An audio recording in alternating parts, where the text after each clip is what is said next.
Welcome to the Lives Beneath History. Cleitus bears the marks of long campaigns, scarred chin, missing ear, thinning red hair, his body shaped by years beneath the Macedonian sun and foreign skies. He stands in the uneasy stillness of Babylon in 323 BC, an aging soldier in the vast army of Alexander, as the king lies dead and the future fractures among ambitious men. Around him, the camp waited.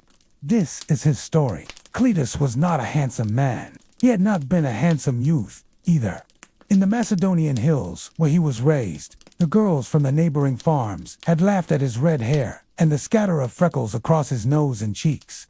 He remembered how they would stand by the well with their water jars and whisper loudly enough for him to hear. Red Fox, they had called him. He had pretended not to care, and most days he truly had not. A farm did not require beauty. It required a strong back, steady hands, and the patience to mend fences after winter storms. Even then, his face had already been marked by sun and wind. It had never been soft. The 20 years that followed had not improved it. They had carved it. His red hair, once thick enough to mock, had begun to thin. It left him one strand at a time, collecting on his comb and on the inside of his helmet. The face that remained was not remarkable. It was much like the thousands around him in the camp outside Babylon. Scarred, weathered, practical, he carried a jagged gouge in his chin from a sling stone that had flown from the walls of Tyre. He could still recall the worry sound before the impact, the sudden flash of white in his vision, the taste of blood filling his mouth as he struggled to keep his footing on the siege works. In Bactria, crossing a cold mountain stream in early spring, his ankle had snapped beneath him. He had finished the march with it bound tight in strips torn from a cloak, and the bone had healed poorly. The limp was mild but constant, a small reminder with every step. Outside Thebes, in a narrow alley thick with dust and smoke, a blade had sheared away the lower half of his right ear. He had not felt it at first. He had only felt the warmth running down his neck. At Gaugamela, a Persian horseman's mace had shattered 2 of his teeth. He had spat them into the dirt and closed ranks without complaint. In Thrace, during a winter patrol that should have been delayed but was not, frostbite had taken the last joint of his left finger. It had turned black and numb before the surgeon cut it away. The king was dead, and Cleitus was appropriately sad about that.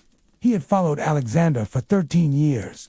He had marched from Macedon through Asia Minor, across Syria, into Egypt, through the burning plains of Mesopotamia, into the mountains beyond Persia, and down to the edge of India, where the rains did not seem to end. He had fought men in bronze, men in linen, men in bright silks, men painted in strange dyes. He had eaten barley mash, dried figs, salted fish, and once, in Susa, pastries soaked in honey that stuck to his fingers. He had drunk rough country wine, and wine so fine it hardly seemed real. He had watched friends buried under cairns of stone, had written their names with charcoal on bits of wood before the rain washed the marks away. He had shouted Alexander's name in battle and in drunken celebration. Like the others, he had wailed when the news spread through the camp. He had beaten his chest and torn at his cloak. He had poured wine down his throat until the edges of his grief dulled. Now, he was out. The limp was not responsible for his slow, unsteady gait as he searched for the wine cellar. Evening had settled, and the light was failing.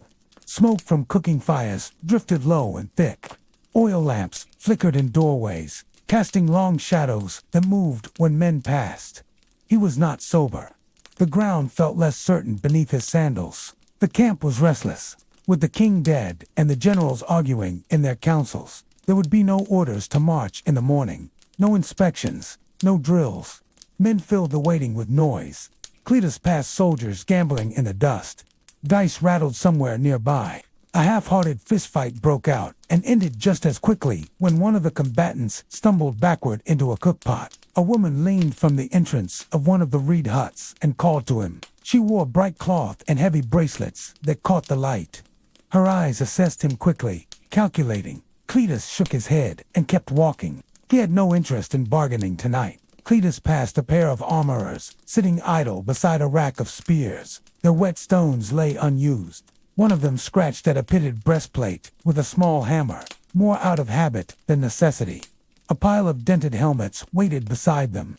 There would be work again soon enough, Cleitus thought.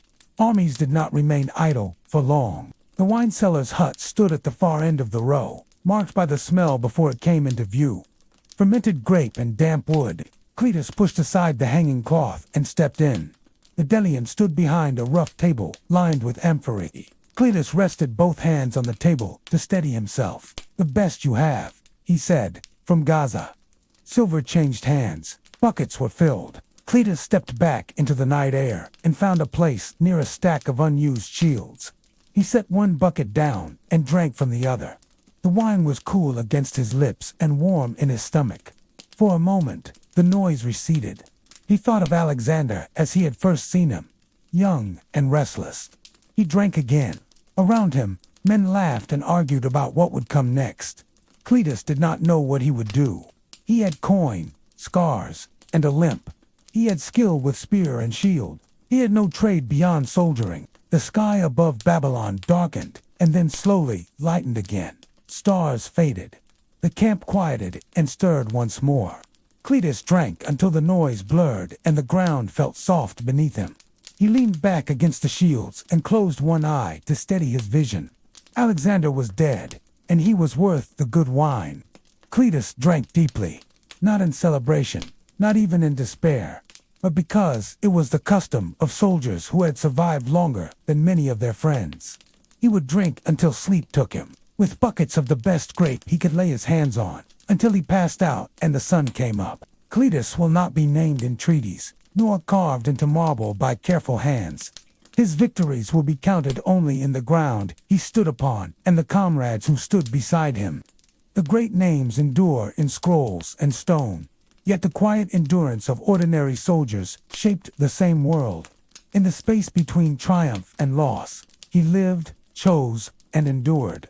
Thank you for listening to the Lives Beneath History.